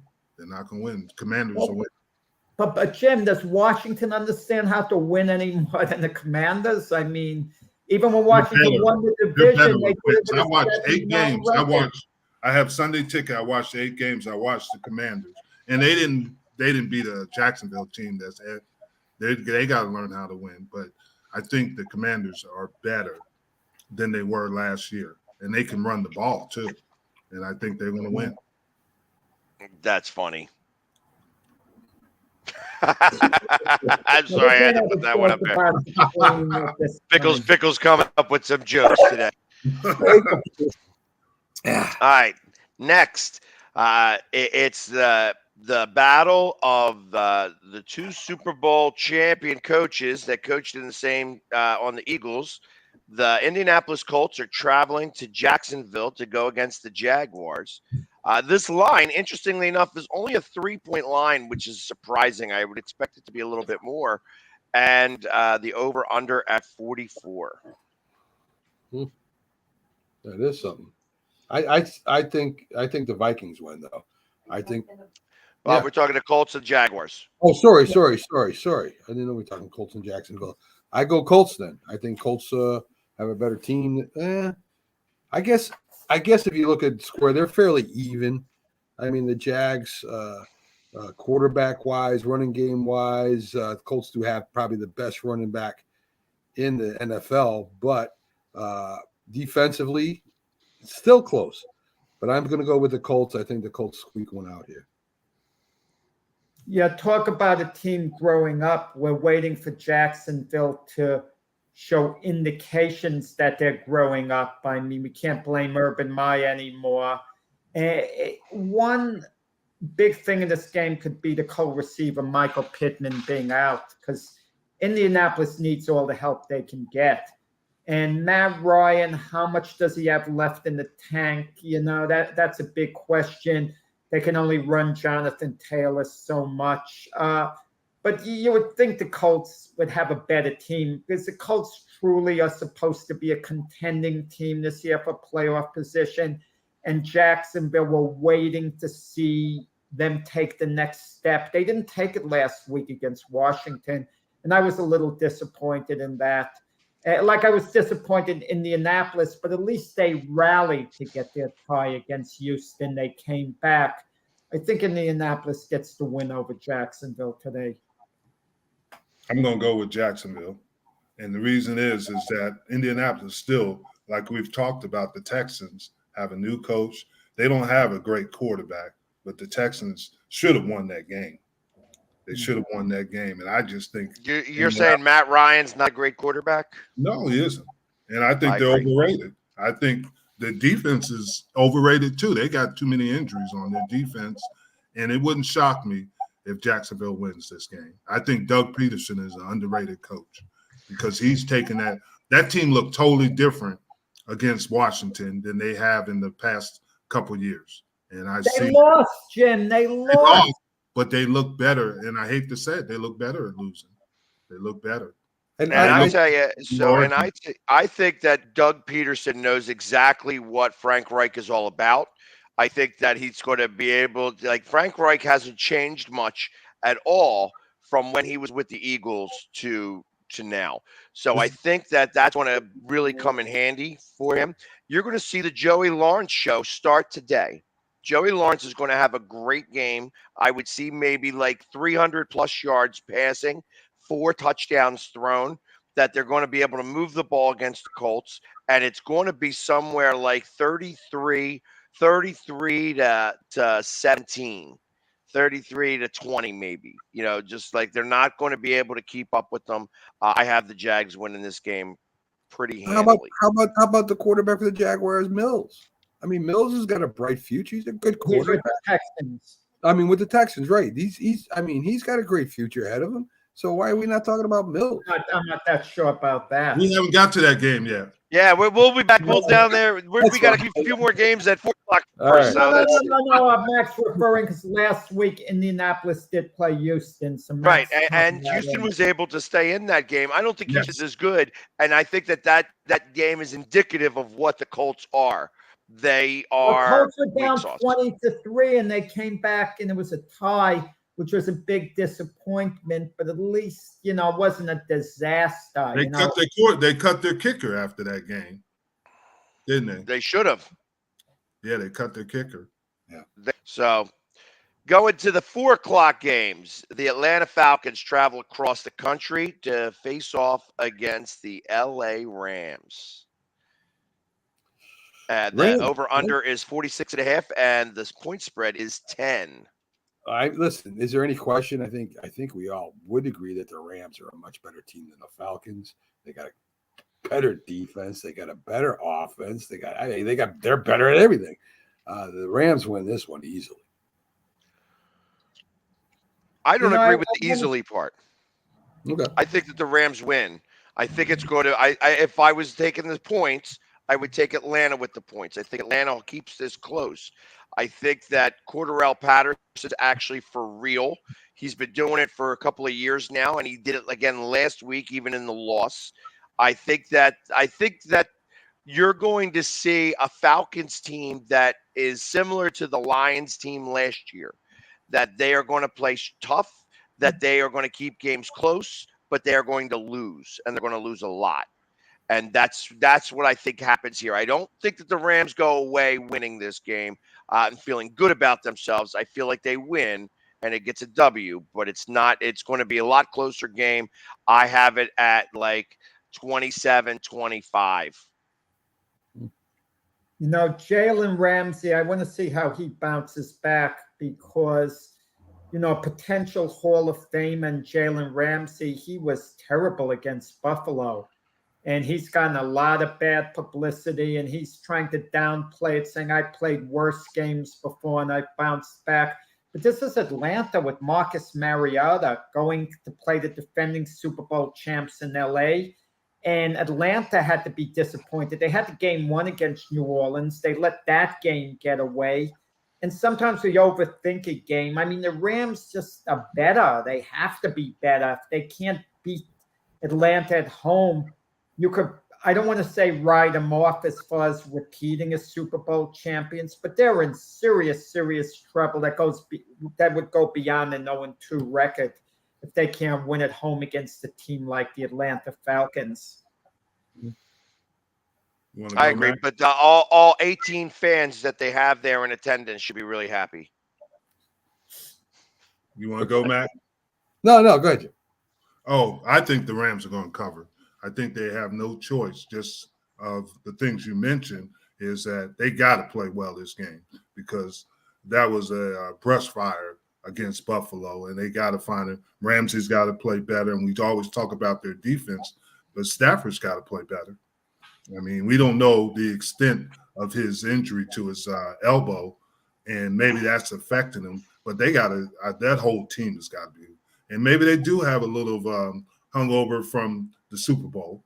But we got to find out this week. They should be able to cover against the Falcons. Yeah, I mean, in every facet, right? I mean, yes, quarterback, defense, offense. I don't see Atlanta even getting close. Me either. Ross, I would say if you're asking that about fantasy, I would choose Patterson over Miles Sanders. I think that Patterson gets the ball more. He gets thrown. He gets more targets. Especially if it's a point per reception, a PPR league, definitely go Patterson over Miles Sanders. I think Miles Sanders is good, but Patterson's just better and going to get you more points. All right, moving right along. Another 4:00 game that everybody's going to be watching. The Seattle Seahawks with having two number one starter and quarterback, Geno Smith, going against Trey Lance and the 49ers. Over under on that is 40.5, and the 49ers are favored by 9 points. Wow. Yeah, this is the game where Trey Lance is going to shine and people are going to make a big deal out of him. He's going to look so good. With the 49ers long-term, what bothers me, George Kittle has been injured an awful lot. And it gets to a point in a player's career, no matter how great he is, and Kittle is great, make no mistake about it, are you going to be able to take the field on a regular basis? Carolina has that question with McCaffrey, for example. If he got hurt again, finally you become exasperated. You know it's maybe not the player's fault, but you tend to maybe think we got to move on from him. We can't keep getting our heart broken with the guy getting injured over and over and over. And if the 49ers are realistically going to win the Super Bowl, George Kittle's got to be healthy and ready to go. And he's going to be big to Trey Lance's ultimate development. But this is a nice spot for the 49ers to be in because they can showcase Trey Lance, win decisively against a Seahawks team that, despite their win over the Broncos, really isn't that good. Trey Lance, Jack. Are we watching the same? Trey Lance stinks. That dude couldn't hit. He won't today, though. That's what I'm saying. Oh, yes, he will. I mean, come on. Wow. You got to go with Garoppolo. You have to go with him. How are you going to stick Trey Lance out there? I mean, I don't know what they saw in him when they gave up them two first rounders. I don't know what they were looking at. I mean, I thought Lynch and the scouting department was a lot better than that. No, the 49ers. The 49ers win despite Trey Lance, and it shouldn't be hard to beat the Seahawks. All right, I have it as similar. I think that the Seahawks played their Super Bowl last week.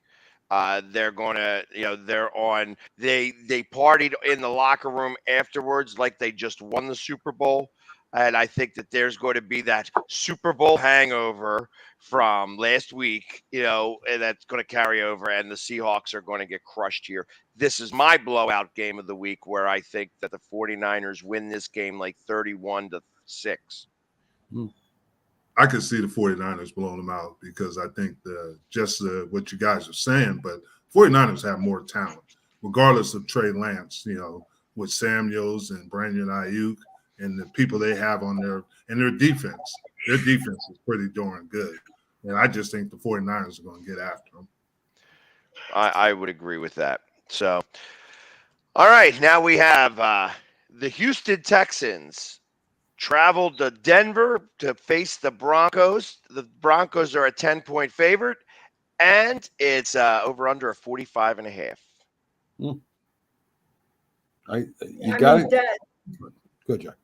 I mean, Houston is maybe hard to get a read on. They did play Indianapolis to a tie. They won a few games last year. It has Houston slipped under the radar. They have a bunch of no-name guys on that team. No one ever talks about Houston. Quite frankly, I know virtually nothing about Houston, nothing at all. But they did play a tie with an Indianapolis team that I thought was a good team that could make the playoffs. So I kind of wonder, is Houston that rare team that slips under the radar? And can we be talking about something like they would have a, maybe like a 9-7-1 record and sneak into the playoffs? I mean, I don't know. But with that said, Denver absolutely has to win this game at home against Houston because it's a fan base and it's a culture. And I don't think you have any culture at Houston right now, but you have one at Denver. You had all these high hopes. They better get it done against Houston today, hopefully for their sake decisively. But at least they got to escape with a W when all is said and done. And I can't imagine Denver actually losing at home to the Houston Texans. Well, guys, for the first time in this show's history, Jack has talked me into changing my pick to the Houston Texans, which he then changed to the Broncos. I think the Houston Texans beat the Broncos. I like Houston's defense better than like Denver's, even though Denver does have a good defense. I think it's pretty equal to quarterbacks. I really do. And the running games, I think, again, are pretty equal. I like Houston just squeaking out a victory today. I'm going to go with Houston too, and I'll tell you why. Ooh. If you watched last week, Dameon Pierce was the guy. He was the running. I think Houston's going to play tough defense, and they're going to be able to run the ball against Denver. And I think Denver has an okay defense, and I'm not against Russell Wilson. I just think Houston is going to eke it out with Davis Mills. They're going to protect the ball. They're not going to take chances, and they're just going to play old school football. And that's what they're doing, playing old school football. And they're going to eke it out. And then we're going to be questioning Indianapolis. Are they any good? Or Indianapolis or Denver. Yeah. Same thing with Denver. I agree with you. I think that this is going to be a really close game. I think that Houston ekes it out, and I think for the reason specifically because of the pressure that Denver is under. I think Denver is not that great of a team. I've been saying it all along that the AFC West is overrated in total. I think that Russell Wilson is not as good a quarterback as everybody makes him out to be right now, and that he's battling through an injury, so he's not even at 100%. And I think that this is a 24-23 game. I think that Houston upsets them in a major way at the last second, and that they come out of there with the W, and that, people are going to be asking, have the wheels come off of the Denver Broncos? Much money too quickly on Russell Wilson. Could be, Pags. Could be. Next game. The Arizona Cardinals versus the Las Vegas Raiders. They're obviously in Vegas, and it's over-under is 51.5, and the Vegas Raiders are 5.5-point favored. Go ahead. I'll tell you, I don't know who to pick in that game. I really don't know because you just kind of wonder, where's Arizona trending to? Are they going to get it together? Because they were a Super Bowl contender most of last year till the wheels fell off, and they haven't been able to fix that flat tire in the meantime. What exactly went wrong? How can you be so good for most of the year and then fall apart? And so far, it's carrying over into this year. Has Kyler Murray lost confidence? Have the defenses figured them out? Has Kingsbury, has he been able to improvise against other teams? I just don't know. And with the Raiders, they should have never went to Josh McDaniel. They had their head coach, the interim coach, and Rick Bisaccia, who the players loved and they rallied behind and made the playoffs with. Forced to pick, the Raiders at home. I'll go with the Raiders to win that game in Arizona's woes to continue. I like the Raiders too, guys. The best wide receiver in the league, a very good quarterback, a great defense. The defensive ends are out of control. The Raiders easily over the Cardinals. They're going to stomp the Cardinals this week. I don't know if they're going to stomp them, but I like the Raiders too. I think they have so many weapons. I don't know how they get the ball to Josh Jacobs, Waller. Obviously, we know about Devontae Adams and those guys, and I just think the Raiders are going to, as the season progresses, are going to get better. And I picked them second in the division behind Kansas City, and I'm still going to go with them. I know they lost to the Chargers, but now the Chargers have their own issues. Right, and I kind of agree with Pickles' assessment that it's going to be a big game. If Carr throws for 400 yards, they're going to lose that game. I think Carr's going to throw for over 300 yards, and he'll throw for a couple of touchdowns. But if he's got to throw for 400 yards, that means it's all passing and that they're playing catch up. So I don't believe that. I think that you're going to see. I wouldn't take that bet, but I do think that the Raiders will beat Arizona and beat them pretty handily. And I got it going over. I got it somewhere around your score. I actually had it 37-20 with the Raiders on that game. Yeah. Last 4 o'clock game, the Cincinnati Bengals with a 7 points, 7 points over the Dallas Cowboys with a 41.5 over under in Dallas. It's got to be the Bengals. Got to be the Bengals. Easily again. The Bengals have the better receivers. You got to admit that. Lamb's not a number one receiver. Their defense is better this year. Burrows is definitely better than Cooper, or whatever his name is.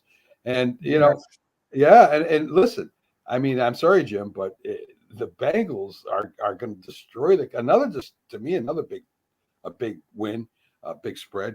Bengals probably by about 30 points. And, I know Dallas got a good 30 points. Yes. Whoa. And I know Michael Parsons is a great defensive player, probably be defensive player of the year. They're going to draw on him. They're going to run traps on him. They're going to screens on him and use his speed again. Dallas truly is America's team when it comes to the NFL because everything they do is more magnified. Cincinnati could lose and go to 0-2. And it's not going to be big national news, even though they win the Super Bowl last year. Dallas goes to 0-2. They better not go to an ugly 0-2, Mac, because if they lose by 30 points, it's going to be all over the place more than any other NFL game. No one's going to care about injuries. Everyone's going to want to hear what Jerry Jones says, this and that. But remember, Dallas's defense did play very well against Tampa Bay, forced them to go for field goals a few times. If Dallas is very competitive, the defense keeps the score down, they lose by a few points, it's not going to be that bad because they are playing a good Bengal team. But with that said, the Bengals should win. I can't see the Bengals losing this game. Compare Joe Burrow to Cooper Rush, Jamar Chase to CD Lamb. I know the great defense that they have, I shouldn't say great, the good defense Dallas has, but the Bengals have a pretty good defense themselves. But the Bengals should win this game. I'd be highly surprised if the Cowboys beat them. Higgins is out this week with a concussion. He's in concussion protocol. Jamar Chase is Jamar Chase, but he called out Diggs. He said that he's not fundamentally sound. His technique is awful. So we're asking Diggs to show that that's not true. I think it's going to be a better game than people. They're going to muddy it, and that's the only thing they can do. They got to be more consistent in the running game, Dallas, to win this game. And I think they're going to edge them out. I really do. If it was in Cincinnati, I would tell you the honest truth. I picked the Bengals. But since it's in Dallas, I think the Cowboys are going to win. They're not going to win any game by a lot of points. They're going to win those muddied up games, those hard defensive games. And that's how they have to do it. They have to shorten the games, and that's how they'll win games. This year is shortened games. They cannot go into a shooting match with a Joe Burrows. That is not the way they're built. Agree. Well, and I don't think it'll be a shooting match either. I don't think that that Cincinnati took care of their offensive line, and that's the big deal. I think that you're going to get pressure with Dallas in there, and he's going to get sacked a lot again. I actually have it as a close game. The Bengals, I got a 24-20. I wouldn't take the points. I wouldn't take the points, but I do see the Bengals coming out with the victory. And let's quicken up. Yeah, the rest of we got to quicken it up because we are under 5 minutes. Yeah. Bears and Packers. Packers got 10 points, and it's 41.5. Bears easy. Yeah, I mean, the Packers pretty easy in this game. The Packers pretty easy. And me too, the Packers. I think the Packers will win. But it would be a little bit of a fight. And then on Titans versus the Bills at 7:00 to start it off. The Bills will roll over the Titans. Bills easy. Henry will have a good game, but it won't be enough. Bills and I think, and it'll be a physical game. It'll be one of the most physical games of the year. Yes. I think the Bills win, but I do not think I would take the points. I think that the Titans are going to keep that a lot closer. I think 47 points is also too high. I think that would go under. I look at this as more of like a 21-17 game in total. And the last game of the week, the Minnesota Vikings against the Philadelphia Eagles. The Eagles are a 2.5-point favorite, and the over-under is 50.5. The Vikings in a high-scoring game, something like 31-27. It'll be highly entertaining, but Vikings lost a lot of close games last year. I think this year they reverse it and win some of those close games they lost last year. And I'll take the Vikings too, but what a game it's going to be, guys. I mean, it is going to be a game, and I'll take the Vikings. Yes. But Kirk Cousins hasn't been good on night games. That's true. But I think the Vikings are going to eke this out. I think that the Eagles absolutely have to put pressure on Cousins. If they do not put pressure on Cousins and they have a game very similar, if he calls the same type of defense as he did against the Lions, we will lose that game. I think that he learns from his mistakes. I believe that the other coaches get on him, that the team gets on him a little bit. He actually does more than 3 blitzes, and they actually do come out ahead of this game. I have it real close to the score from Pickles. He's got the Eagles 27-23. I have it the same. I actually have it 27-20, that it's going to be a touchdown game, that the Eagles are going to wind up winning this. So, all right. So there we have it. It's all the picks. Now, Jim, you are still left in the survivor pool. Who are you taking for your survivor this week? Don't say Dallas. Don't say it. I might as well, but no, I'm not taking them. My guaranteed win. Your guaranteed win. The LA Rams. So I looked at that game and I'm like, nope, I don't think that's a good enough game. I got it as the 49ers. Okay. My blowouts is so obviously those two above us are out already because they don't know how to pick any games. Maybe if Max just stayed true to his form and took the Giants, he'd still be in this. Maybe, but my regular picks are still there. Maybe it's Survivor, but my regular picks are up there. So everybody, thank you very much for hanging with us today.